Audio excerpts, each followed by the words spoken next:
Welcome back to the Quantum Connection podcast. Thank you so much for being here. I'm your host, Vanessa Bolden, with my amazing co-host, Heather Crimson. Today, we have an exciting topic to talk about with you. We want to talk about mitochondria and what is mitochondria and how do we, support the health of our mitochondria. We use a lot of these terms sometimes, mitochondria, redox. We want to just define those and just help you guys understand those terms a little bit better. And we really appreciate you tuning in. And we want to remind you to please rate and review the podcast. And those written reviews really help us grow and really help us reach more people. And that's the goal. We want to reach more people to share this knowledge with the world. And of course, you can tune in on YouTube. Mine is Bright Light Wellness and Heather's is Enlightened Mood. So join us there. But yeah, today I'm really excited to talk about the mitochondria and how it supports health because I really think the health of our mitochondria is huge.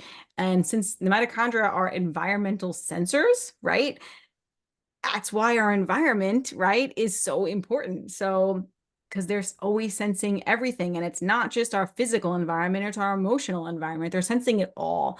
So we really have to tend to our environment and the mitochondria, the health of our mitochondria to be healthy. So yeah, excited to jump in with this to you today, Heather. Yeah, Vanessa, thank you. So it's such a huge paradigm shift for people who are new to circadian biology, quantum biology, because for many years we've been told that it's all about the genes and what affects our genes and what genes are we born with in the SNPs and all of that. But really the truth is that the mitochondria are really the holy grail. Like that's where the foundation of our health stems from. The mitochondria are actually the ones that are running the show. They're actually the ones who are turning gene expression on and off.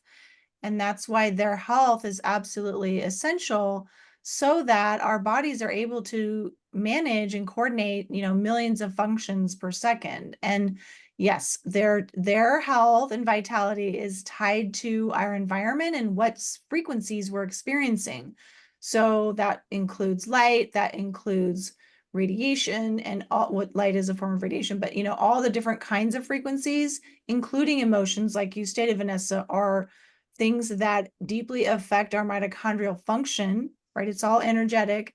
And so the health of the mitochondria is really our foundation of health. Agreed. Agreed. I was just listening to our friend Laura and Andia's podcast. They just had a wonderful guest on. Oh, what was his name? Talking It's about the water. yes, it's eluding me. Anyway, they were talking about how the emotions holds energy, of course, which they do, right? So then they were talking also about how, the positive emotions hold a net negative charge. And I was like, oh, of course, that makes so much sense, right? Because you need a net negative charge to be healthy, right? And for our mitochondria and our easy water to function. I was like, I love that. That makes so much more sense. So if you're vibrating on the frequency of love and hope and gratitude, right? You're going to have more of that net negative charge. But if you're vibrating on the frequencies of, let's say, despair, fear, guilt, shame, all of those things, it's going to have a positive charge, and that's going to negatively affect, your body's ability to heal, repair, and it's going to affect obviously your mitochondria health. So I just love that because honestly, I think that we're not talking about that enough in the space Mhm. because we talk a lot about light, we talk a lot about food and all the things, but I'm like, our mitochondria also sensing whatever emotions we're dealing with too. They are environmental sensors in many ways. But I think we should chat a little bit too about like what they are. So this mitochondria are these little tiny organelles inside the cells. Remember that like being picture you saw in high school science, right? Right. Inside of the body is organs, and then organs are made of tissues and cells. And inside the cells, there's organelles, and the mitochondria are like organelles inside the cells. And we have literally trillions of them in our body. Most important parts of our body have the highest density of mitochondria. So you're talking about the brain, you're talking about the heart, your reproductive organs, right? So that's your ovaries for women, your testicles for men. Like these are really important because without your brain, your heart, and your reproductive organ, the species dies, right? So this is why there's so much mitochondria there. And then actually, I heard Valerie, who's going to be on our podcast coming up. She's the quantum eye doctor, and she talked about how the eyes also have a ton of mitochondria in them as well. And she said that as the highest. So that was interesting. And that would make sense because how important they are to our circadian biology and that like that window into the brain. So to me, that makes a lot of sense. But so yeah, we have literally trillions of these inside of our body, and it's just really important that we're taking care of them. Well, and most people are familiar with the high school biology definition, the cursory overview we got of mitochondria, that they basically are the powerhouse of the cell and they make ATP, and that's sort of the end of the story. Well, Hmm. that's just one small component of what happens in the mitochondria and all of the different functions that they serve. And so, yes, it's important that they make ATP, and ATP is basically so the mitochondria can continue to have the energy to do all the other things that they do, which are really, really critical. So it's that again is just a very narrow view of them. And what we found is that the mitochondria do something that is called making exclusion zone water. So cytochrome C oxidase is the fourth station of the electron transport chain, which is like a little mini conveyor belt within each of the mitochondria has hundreds of these electron transport chains in the intercellular membrane. And that transport chain is actually doing something at each of these four stations, which are made up of proteins. And so the fourth one is the cytochrome C oxidase, and that makes the exclusion zone water. It's a special kind of water that is called structured water, and it has really significant functions.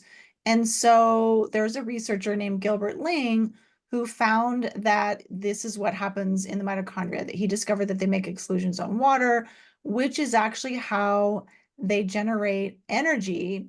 And ATP is the byproduct of this exclusion zone water production. And exclusion zone water is what we call deuterium depleted. In other words, it's deuterium is like a heavy hydrogen. It's an isotope of hydrogen, and the exclusion zone water is missing, like I think it's a proton that the deuterium has.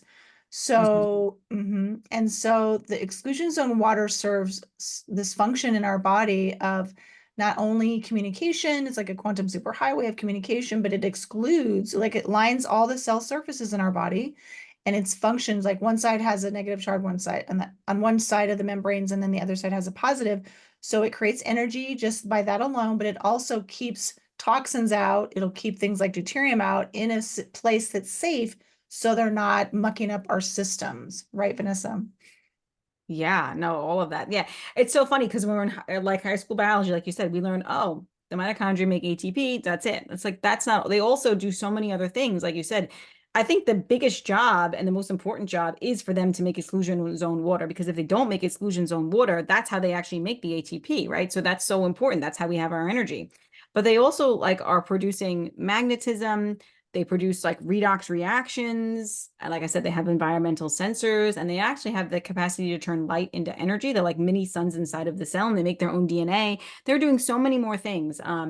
And a great book to go back and to read that I would recommend to learn a little bit more about this is The Mitochondriac Manifesto by Randy Lee. That was a very, very intense book to read about mitochondria, but it also is written in a way that I think is simplistic enough that most people could understand it. So I do think it would be a great book to check out. But yeah, like you were saying, the mitochondria, we have that electron transport chain, right? And these is where these reactions take place.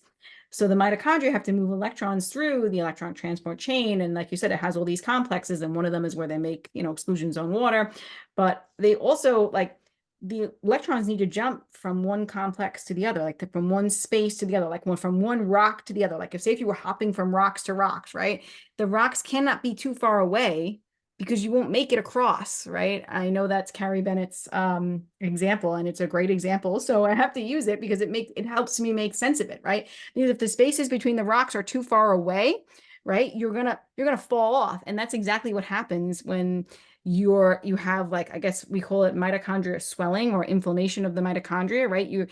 They can't make it across, and then this is what's creating inflammation. So the spaces can't be too far apart, right? That's inflammation. So this happens for many reasons, and we're going to get into it, but we need to be able to like shrink the spaces again so there's less inflammation, so the electrons can go from each space and make it all the way across the chain or all the way across the river and the rocks.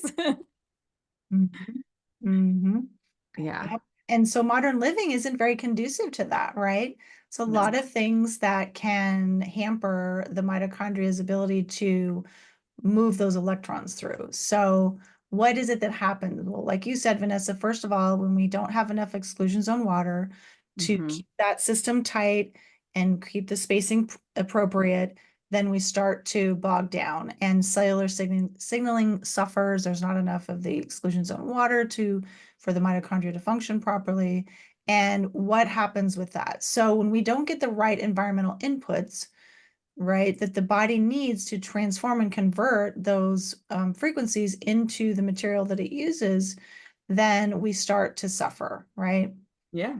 Yeah, Mhm. because any kind of chronic disease we have is rooted in mitochondrial dysfunction, right? Because we can't produce enough energy for our cells, and then the cells are struggling, right? And then they can't, like, they don't have the exclusions in water to push out the toxins, to push out the bacteria, the viruses, all the things, right? So it's like, if our cells don't have enough energy, it's not possible, like, for us to be healthy and healing. So that's why whatever the disease is, whether it's anxiety, depression, a UTI, an ear infection, anything, Mental, emotional included.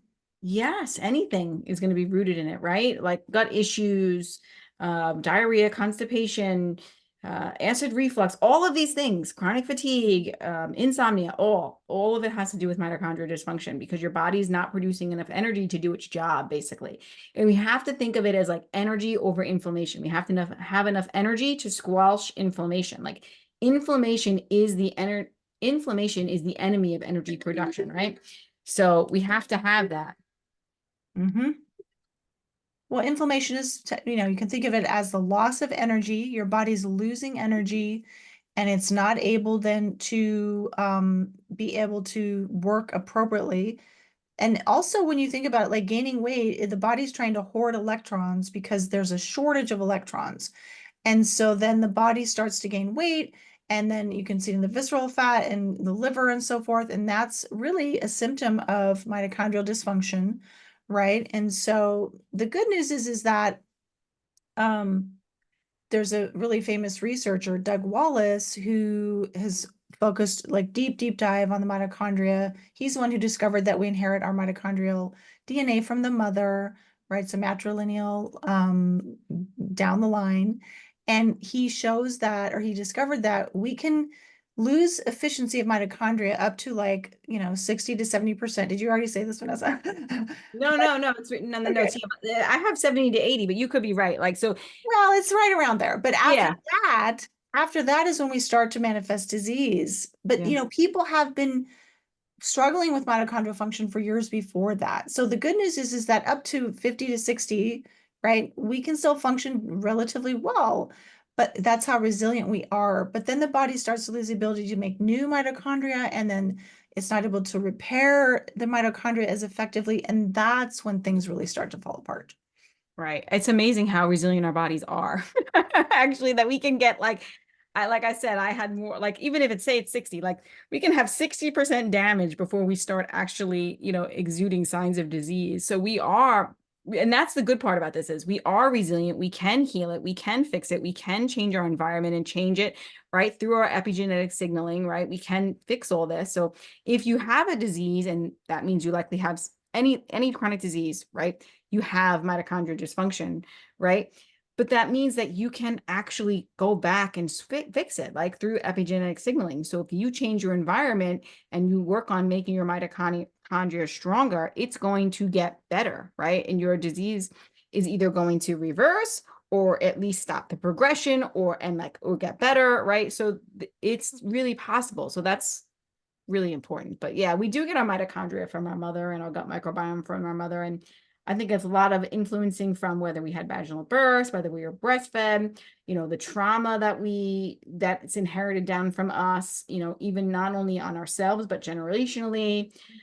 Our mitochondria is going to be influenced by our use of suppressive therapies, whether that's jabs, antibiotics, steroids, anti-inflammatories, antihistamines, pharmaceutical use, any kind of suppressive therapy. Our mitochondria is going to be affected by that because mitochondria are actually a form of bacteria. And what do antibiotics do? Well, they kill bacteria, right?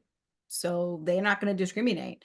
So I know in my own health history, I mean, I was on antibiotics most of my life consecutively for 2 years, right? So the health of my mitochondria were really damaged from being on all those medications for a big part of my life. And I was thinking about this, Heather, the other day. I was like, just, I don't know, sometimes things just come to your mind, right? And I was like, man, how much did I hate as a child taking that medicine? Like so much. Like every day my parents would have to force me. It tasted like snot. I would complain about it. It looked like snot and tasted like snot. And my body actually had like this visceral reaction where I would take it and it would like shiver, like it didn't want it. Like it Like was trying. instinctively, you knew, your body knew that it was not good for you. Yeah. And it was like, I just thought about that like the other day. I'm like, my body, like I think as children, we are more intuitive because we are less programmed. So Mm-hmm. I was like, my body was like, this is not good. Like, I don't want to do this. But of course, I was forced because I was a kid, right? So I just think that, yeah, it's just so interesting that our body, I just made that connection the other day about that because I was just thinking about it. Like, it has to be something that you resonate with, whatever you do. And my 5-year-old self did not resonate with that. And I didn't want to take it. And I always wonder where my health would be if I never took it. Like my mitochondria would be in a better place. And I think it's also important to bring up, like, some people will say, like, how mitochondria dysfunction can show up. It can show up anyway in the body. Mhm. Like it can show up, like for me as a 5-year-old girl, it was showing up as a chronic bladder infection. Obviously, this is an area of susceptibility for me in my body, right? This is where I have more damaged mitochondria probably going into it, right? And that just depends on a lot of things, your genetic predispositions, I think it depends on your emotions, the trauma, all the things, right? It depends on a lot of things, but it might show up in you as chronic fatigue, right? In your case, but in me, it showed up as, autoimmunity, right? So it's going to show up in different ways based on your life experiences and your own genetic predispositions. Like, I think that's really important to say because it's like, it really could show up anyway. Mhm. Well, Yeah. and so I think what also you're speaking to, Vanessa, is our what we come into the world with. That's the matrilineal, right? Yeah.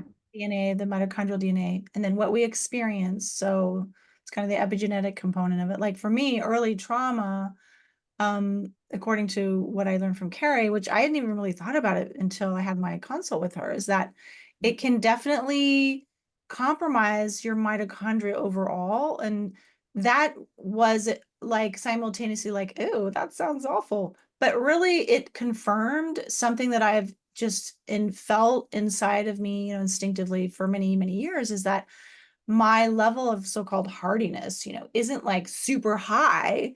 I'm not going to be one of those people who's going to run a marathon or, do like be able to handle even positive chronic, like high, like all like people who jump out of planes, like that kind of stuff. It's too stressful for me, right? I can't sustain that level of energetic intensity, basically. Yeah. So it just really helped me to understand that, that's just what I have to be able to uh not live with. That doesn't sound right, but to appreciate. I have to appreciate and respect my body's ability, the level at which the mitochondria are able to function. And I have to be very diligent about the practices, which we're going to talk about in a little bit, that are the most impactful to support your mitochondrial function. Because like there's something called redox potential. It can be really complicated, but let's just do a nutshell. Vanessa, you can give us the super scientific version of it. Basically, it's your body's ability to maintain a net negative charge, which it needs that surplus and abundance of negative electrons to be able to run the functions. Like the mitochondria need those electrons to run the transport chain and so forth.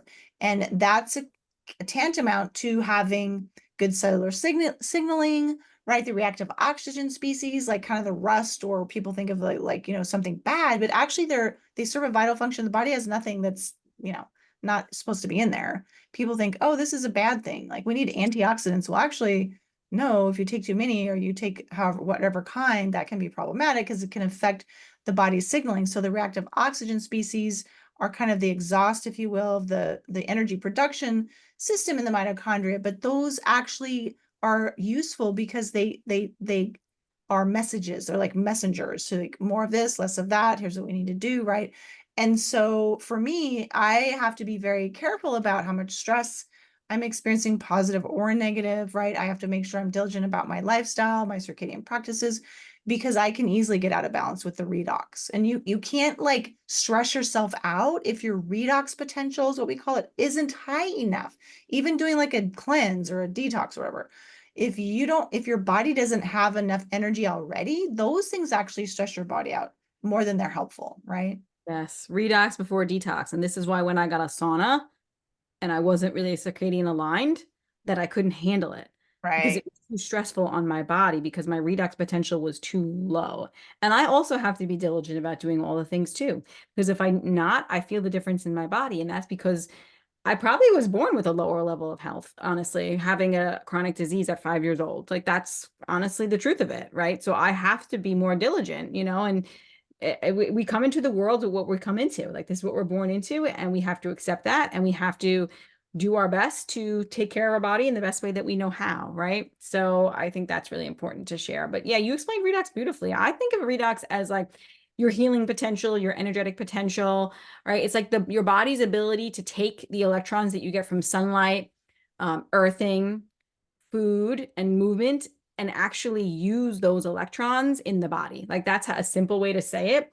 But yeah, it's a chemical reaction that takes place between the oxidizing substance and a reduction substance. So during a redox reaction, some species will undergo oxidation, which just means the loss of electrons. Oxidation is losing electrons. When you're in an oxidative stress, when your body has more oxidative stress or your body even more acidic, it's losing electrons, right? And then sometimes it can undergo reduction, which is the gain of electrons, right? So the goal, the name of the game is to gain as much of electrons as you can and avoid the things that are going to steal electrons, and we'll talk about that. But that's really what the most important part about it is, right? It's our body is made up of these protons, neutrons, and electrons is what gives the body power and energy, right? So disease is an electronic energy issue, right? So when the body is in this low electron state. So you just want to be doing the things that are going to reduce inflammation, which is the same thing as gaining electrons. And you want to avoid the things that are going to produce oxidation, which is the body losing electrons, because redox just stands for oxidation and reduction and oxidation. That's all it stands for. So it's just the exchange of electrons, which are negatively charged. So removing the electrons, increasing a positive charge, which is the same thing as being too acidic. Like I love that. Like that really helped me understand it. When we don't have enough electrons, we are more acidic. And when we add electrons, we're increasing that net negative charge and we're more like alkaline, which is less inflammation. Well, So let's not mix this up though with this alkaline diet stuff though. no, no. It's just the positive versus the negative charge in your body. You want to have more of a negative charge versus a positive charge, right? Because a net negative charge is what your body runs on. That's how your body makes energy. So if you don't have enough net negative energy, which you need electrons to have a net negative energy, right? So you need that as opposed to having a positive charge, which would be too much protons, right? So you want to have that instead. And no, don't drink alkaline water because that will not help your situation. In fact, it's actually going to make the situation worse because then your stomach is not going to be acidic enough, actually, which it needs to be, because your whole digestive system needs to be more acidic, right? Because that's actually how you would digest and absorb your nutrients. It has to be acidic. Okay. And I love what you said about the antioxidants before, because I think that was such a great point, because a lot of times people go to, okay, I'm going to take glutathione, I'm going to take melatonin, I'm going to eat all the blueberries, right? Because these are major antioxidants, right?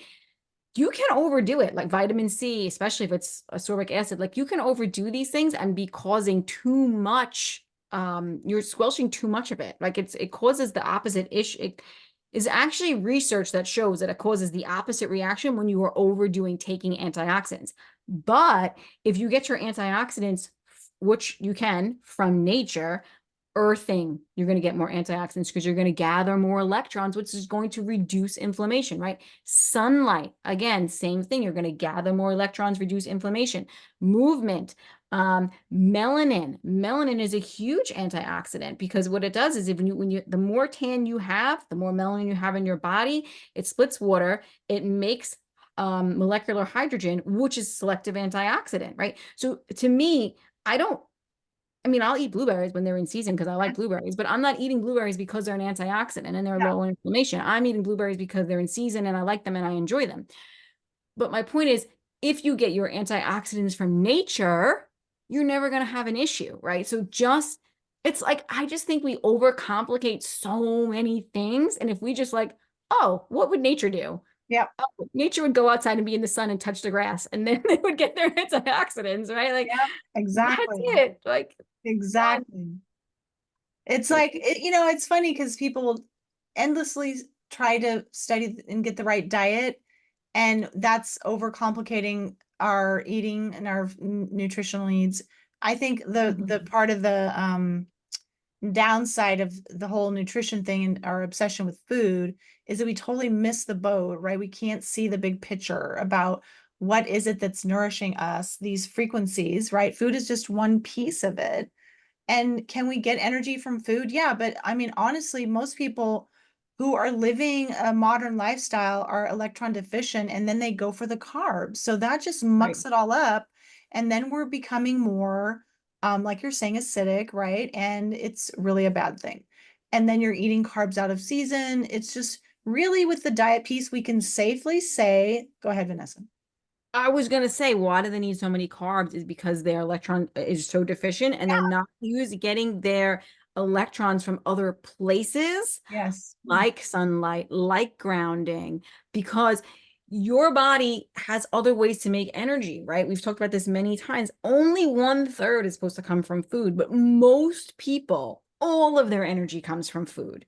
And that's the problem. If you are using nature and making energy through your own melanin production and through your own, your all of the other ways through the earthing and the sunlight and the movement, you're going to have more energy. You won't need as much of that, Mhm. so it's like it's called the electron transport chain, not the fats, carbs, and protein transport chain. That's why, right? Because it's not, that's not what it's about.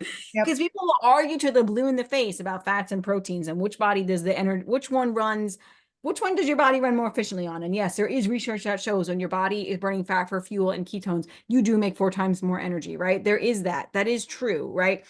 But basically, it comes down to true that it's the electron transport chain. You need to be gathering electrons in other ways besides from food. It's not the Mhm. carbs, fats, and protein chain. So we need to just, I don't know, I teach my clients like making gathering electrons be a game and do it as much as you can, right? To improve your mitochondria health. This is how you improve it to support your electrical body.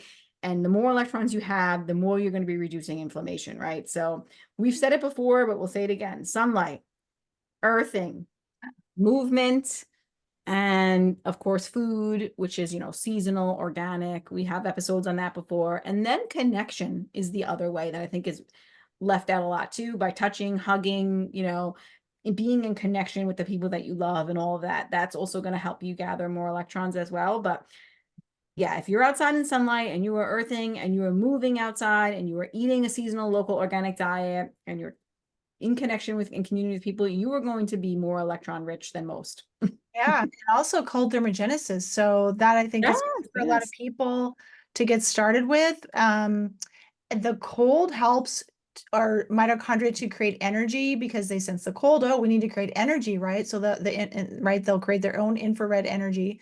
And then that helps compress the electron transport chain so the electrons can jump efficiently from right protein to protein. And that helps the whole system. So people who, and there's a lot of nuance with cold thermogenesis. You can't just like jump into ice cold water if you've never practiced this. So we're not advocating that. We're advocating a seasonal approach first and foremost. So, don't keep your house at 80 degrees all winter if you live in a cold climate, right? And especially if you're lighter haplotype. So if like the lighter your skin color is and the more Northern European your ancestry is, you do need to experience more cold in the winter than if you have a darker skin tone and you have ancestors from the tropics, then that does not apply to you, right? But those of us with a lighter skin type, we do need to be colder in the winter. And I know, like for me, Vanessa, because I had such poor redox and poor mitochondrial function for years, but I mean, I was younger, so I had other health issues.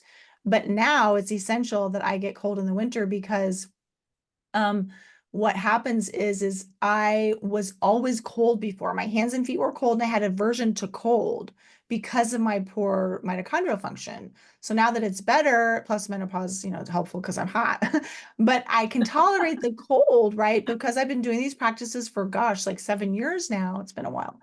I have better mitochondrial function, and so I can do more cold exposure. I was doing before I moved, I was doing ocean, so it's about 50 degrees, which to me felt pretty darn cold, but I would Yeah. have so much energy after that. I was like bouncing Mhm. off the walls and I didn't have any appetite because I had internally generated energy. So it's very interesting. And the sun will do that too in the summer, you guys, when you get of course, we want you to be cautious and do it properly. You can't go out in the middle of the day in the summer and when you're pale and expect to have a tan. Like you have to build up to it. But that sun exposure, when it's appropriate, your body makes energy from that. So people oftentimes aren't as hungry when they get a lot of good sunlight in the summer. And that's the reason is your body's creating its own energy. I just think if we did the things the way nature intended, we'd just all be on a lot healthier place, right? So, like, of course, the sunlight, right?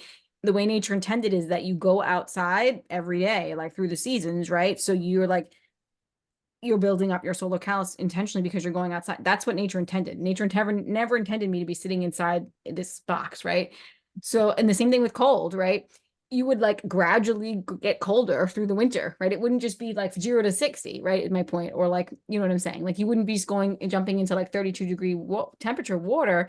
You would be slowly adapting. Like nature intended you to slowly adapt. That's why we have seasons, right? So if we're doing things the way nature intended, then we'll be okay. So like the same thing with me for cold. Like my beginning cold exposure in the winter is just being outside with less clothes in the winter. Like that's it. That's all. That's it. That's cold exposure, you And know? that creates what we call metabolic flexibility. So that's a really common buzzword nowadays. That's what we're talking about is your mitochondria are healthy enough. They have enough energy. Your body has a net negative charge. The mitochondria are able to function properly. And that means you repair yourself. We have to talk about autophagy and apoptosis and melatonin because that's integral to mitochondrial health. But when you're doing these things appropriately, then you have better metabolic flexibility and you can tolerate healthy forms of stress. So for example, I'll give you a personal example. Like I used to get stressed out with projects or what new stuff or whatever. I used to get more stressed out. Now it's like, okay, like I have the inner reserve and resilience.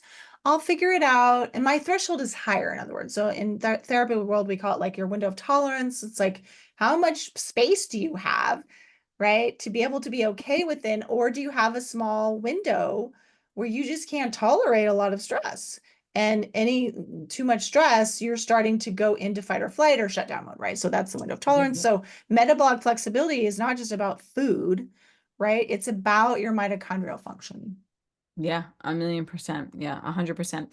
And the more better your mitochondria are functioning, the more stress resilience you have. Like really. And that's just the main takeaway there. So, and then you'll be able to do those things that are like those hormetic stressors, like sauna, like the intense sunlight, like the cold therapy, all those things that are a benefit, like intense exercise. These are all beneficial things, but they can be overdone if your body is not ready for it, right? It's like trying to walk on a broken ankle. It doesn't make sense, right? Because your body's not ready for that yet, right? So that's the nuance that you have to kind of tiptoe with these things a little bit, especially with cold therapy, I think for sure. And because I Mhm. know the first time I did cold therapy, we should definitely do an episode on it. But the first time I did cold therapy, I was like, oh yeah, I'll just do it. Like I'm just like that, right? Like I'm just gonna just do it. Jumped into 32-degree temperature water for the first time. Like I've never, and I'm like not, I hate the cold, like at that time. I don't really still love it that much, but I really hated the cold then. So I was like, all right, just jump in 32 degrees in literal ice. Like it was ice. We had to like, my brother literally took the shovel and like moved the ice, right? I had this horrible headache afterwards for like a couple hours. Like that Yep. was too intense for my body. Yep. So we have to like now I go slowly, and I do cold therapy, but it's more like at that 50-degree mark. Like I don't know how I would do it 32 degrees, honestly, still now, it's a lot. You know, slowly get your body more resilient so it can handle those stressors better to become stronger. That's the Yeah. that's the key. Yeah, Yeah. and so getting your skin in the game, we call it like your skin exposed. helps Hmm. your body to create its own melatonin in the mitochondria, right? And then the morning light is always the most important to get in your eyes and your skin. That helps create serotonin. That serotonin then becomes, right, pineal melatonin, which is released at night. And that's essential for autophagy and apoptosis. Autophagy is basically cellular repair and restoration. So recycling of parts and whatnot to ensure that mitochondria are functioning optimally as many as possible. On apoptosis is when it's like, oh, that's toast. We're going to just let that one go, send it off, and it's done. So, but that is how, like, people are obsessed with these anti-aging things. That is the anti-aging thing, right? Right, right. We have to do our own repair and restoration. It's not outside of us. The light frequencies and the other frequencies are what we need to bring inside of us, right? That fosters this repair process. Everything you need to heal is already inside of you. Mhm. Everything. And the melatonin one is so great because yeah, the anti-aging stuff, you just need to be able to optimize your melatonin production to have longevity. Like that's the goal. And how do you optimize melatonin production? Well, it's controlled by light, right? It's infrared light is going to increase subcellular melatonin, just like you said. And UVA light through the tryptophan through serotonin is going to help you have pineal gland melatonin later on release, but only if, and this is a huge only if, because a lot of people are not following that. I don't see everybody wearing orange glasses at night yet, maybe one day, but if you're not blocking artificial light at night, Yep. you're shunting that process. And what happens is, and this is really important to explain, is that your melatonin is going to be released way later than it should. Okay, you're phase shifting your circadian biology. So instead of like my melatonin probably gets released right at 9 o'clock because I pass out and then I don't wake up, right? So that's good. That's when your melatonin should. And actually, the sleep that you get like earlier in the day, before earlier in the night, excuse me, before midnight is actually more restorative and more healing. So a lot of people are missing that window. But the point is that if are you're pushing that right till later on in the morning, right? Earlier, late. So say now your melatonin is getting peaked at, I don't know, 1, 2 a.m. This is messing everything up. And then you're still groggy in the morning, right? Mhm. So you're phase shifting your whole circadian biology and you're not getting as much cellular repair as you should be. Even if you sleep okay, you're like, oh, I wake up okay. But you're dealing with chronic disease, you are still not actually repairing. Okay. Because if you have a chronic disease, you didn't fix it. Like, right? You still need to Exactly. produce more melatonin. Sleep is essential. Sleep, I mean, we could Yes. do another, I think we've already done a podcast We've on. done an episode on sleep. Yeah. Go back and listen to Vanessa, we only have a couple more minutes, but we also need to mention that your mitochondria make pregnenolone, it. cholesterol, which is your master hormone, and from that it makes all the other hormones. So that happens in the mitochondria. Mitochondria turning gene expression on and off. Mitochondria are doing all the things. So that's why they've now isolated, or not isolated, identified the mitochondria as what causes diseases. If your mitochondria are suffering, if they're not functioning well, everything starts to go downhill from there. And so we've already interspersed throughout today's podcast all the things you need to be doing, right? Oh, we have to also mention non-native EMFs. Oh my goodness. We do a whole Yes. other one on just that. But sunlight, light exposure, especially in the morning, block artificial light at night, move, right? Positive emotions, positive relationships. You have to Earth. earthing is super important. Do your grounding every single day. So, so important. The other thing that we didn't highlight as much today, but we talk about it all the time, is you need to minimize your non-native EMF exposure because that mucks up our mitochondrial function. It'll make so that your mitochondria can't make enough exclusion zone water. That creates dehydration. That leads to a whole host of other problems, including people like there's a raging epidemic right now of histamine issues and all these allergies and stuff that's related to this. 1,000,000%. 1,000,000%. And I would just add avoid suppressive therapies if possible. This is where a good homeopath comes in. Heather Yes. and I can both help you with that because that's Make an really appointment with important. us. Yes, if you have, even if it's for even it's an acute situation, instead of having to go get the over the counters or getting an antibiotic, do that because we want to. And homeopathy can actually improve electron flow and improve your mitochondria, all those things, right? So I would just say also avoid those things as well and try to avoid stress in general, because I think stress can really muck up the mitochondria as well. So stress as in like emotional stress and all that. I know it's not always easy to avoid, but if you can avoid stress too, that would, I think it has a huge impact on the mitochondria also. So we got a lot of things in this episode. I hope that you guys enjoyed it. And if you have any questions, please let us know. We can reach us both at our websites. Mine is Bright Light Wellness Coach. You can, follow us on Instagram, follow YouTube, the podcast, all the things. And what I do with clients is I help improve their mitochondria health. That's that. And so does Heather. That's what our job is. We improve your mitochondria and we improve your redox. So pathogens and all the other things aren't less important, right? Like it's not really about these detox protocols or these kill protocols. It's about making your body more stronger and more resilient so these things don't affect you anymore. Well said, Vanessa. Thank you. So fantastic. We hope you enjoyed today's episode, you guys. Please remember to leave us up to a 5-star review, reach out to us, Bright Light Wellness, Enlightened Mood, and we look forward to seeing you in the next podcast.